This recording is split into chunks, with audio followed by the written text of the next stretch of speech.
اللہ نے تو خدا جانے کتنی لاکھوں بار دعائیں مانگی ہے۔ وہ ایک چرواہا کہتا تھا مکے میں آ کے کہ یار پتہ نہیں کون ہے نوجوان جو مکے کی پہاڑیوں میں رات دن روتا رہتا ہے اور اس کے رونے کی وجہ سے میری بکریاں چارہ نہیں کھاتی۔ وہ مکے میں آ کے لوگوں سے کہتا ہے کہ تمہارا کوئی نوجوان بچہ ہے، کوئی نوجوان لڑکا ہے، وہ غاروں میں روتا ہے، اتنا روتا ہے کہ اس کے رونے کی وجہ سے میری بکریاں چارہ نہیں کھاتی، وہ خاموشی سے ڈر کے کھڑی رہتی ہیں۔ تو انہوں نے کہا وہ نوجوان وہ ہے جس کا نام محمد عربی صلی اللہ علیہ وسلم ہے۔ تو وہ چرواہا پھر آقا کریم صلی اللہ علیہ وسلم کا پتہ کر کے گیا کہ آپ کو کیا پریشانی ہے، آپ غاروں میں جا کے روتے ہیں اور آپ کی وجہ سے میری بکریاں چارہ نہیں کھاتی۔ تو میرے آقا نے اس چرواہے کو جواب دیا، جس طرح تجھے اپنی بکریاں بڑی پیاری ہیں مجھے اپنی امت بڑی پیاری ہے۔ تو بکریوں کی فکر کر رہا ہے، وہ چارہ نہیں کھاتی، میں اپنی امت کی فکر کر رہا ہوں کہ جہنم کی آگ ان پہ دہکائی جا رہی ہے۔ تو جبریل آپ سرکار جب معراج پہ گئے تو اللہ نے 3 شکوے کیے تھے۔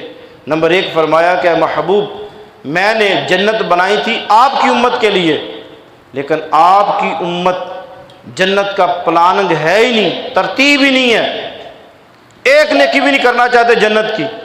جنت میں نے فقط آپ کی امت کے لیے بنائی ہے، لیکن وہ جنت میں نہیں آنا چاہتے۔ نمبر 2 کہ میں نے جہنم بنائی تھی کافروں کے لیے، لیکن آپ کی امت جو ہے وہ گناہ کر کر کے جہنم میں جانا چاہتی ہے۔ نمبر 3 یہ فرمایا کہ آپ کی امت کو رزق میں دیتا ہوں، عزت میں دیتا ہوں، پیسہ میں دیتا ہوں، اولاد میں دیتا ہوں، اور یہ لوگوں کو کہتے ہیں کہ جی میری بڑی محنت ہے۔ ان میں سے کوئی بدبخت میرا نام نہیں لیتا، کوئی میرا شکر ادا نہیں کرتا، کوئی یہ نہیں کہتا روٹی کھانا کھانے کے بعد الحمدللہ، کوئی یہ نہیں کہتا اللہ نے دیا۔ پھر فرمایا کہ محبوب جسے میں رزق دوں اور وہ یہ کہے کہ اللہ نے دیا، میں رزق اس کی نسلوں میں چلاؤں گا، اور جو کہے کہ میری کمائی ہے 40 سال کے بعد رزق چھین لیا جائے گا۔ آپ دیکھیں گے پوری دنیا کے اندر کسی خاندان میں رزق 40 سال کے تک نہیں چلتا۔ 40 سال میں رزق، جو کل خاندان 40 سال امیر تھا آج فاقوں پہ ہوگا، جو خاندان آج فاقوں پہ ہے 40 سال بعد آپ دیکھیں گے وہ امیر ہو جائے گا۔ رزق 40 سال بعد ایک خاندان سے دوسرے خاندان میں چلا جاتا ہے۔ اگر آپ چاہتے ہیں کہ آقا کریم صلی اللہ علیہ وسلم سے وفا کریں، آقا کریم نے جس طرح ہم سے وفا کی، تو اس چکروں میں نہ پڑا کریں کہ کون سا درود کب پڑھنا ہے، کون سا درود کب نہیں پڑھنا۔ یہ امت ان چکروں پہ نہیں آتی۔ پیر نصیر الدین نصیر گولڑوی رحمۃ اللہ علیہ فرماتے ہیں کہ تو شکر کر تجھے محمد نے کلمہ پڑھا دیا، اگر میرے مدنی نہ آتے تجھے پتہ چلتا تجھے کلمہ کون پڑھاتا۔ یہ تو رسول اللہ کے کلمے کا احسان بھی نہیں ہے، رات پڑھو، صبح پڑھو، شام پڑھو۔ تو میں نے اس سے کہا کہ اچھا مجھے یہ بتاؤ کہ جب ہم التحیات میں جو درود پڑھتے ہیں السلام علیک ایھا النبی، یہ کیوں پڑھتے ہیں؟ نمازی حالت نماز میں، التحیات میں، آخری لمحات نماز کے، اس میں پڑھ رہا ہے السلام علیک، سب پڑھے۔ اس کا کیا معنی ہے، اس کا کیا مطلب ہے؟ اس کا کیا مطلب ہے؟ یہ عربی لفظ ہے، الصلاۃ والسلام علیک یا رسول اللہ، یہ جو فکرہ ہے یہ سارے اردو کے لفظ ہیں۔ صلاۃ کا معنی دعا بھی ہے، صلاۃ الصلاۃ جو پڑھا جاتا ہے اس کا معنی نماز بھی ہے، اس کا معنی جنازہ بھی ہے، جیسے صلاۃ جنازہ ہم لکھتے ہیں، اس کے تو کئی معنی ہیں۔ جو السلام علیک ایھا النبی ورحمۃ اللہ ہم یہ پڑھتے ہیں، اگر نماز میں پڑھنا شرک نہیں ہے تو نماز سے باہر پڑھنا شرک کیسے ہو گیا؟ سوچے نا ذرا، اگر شرک ہے تو پھر نماز کے اندر بھی شرک ہے۔ پھر پوری دنیا میں ایک ایسا فتویٰ حرم سے جاری کر دیں کہ نماز میں السلام علیک ایھا النبی نہیں پڑھا جائے گا۔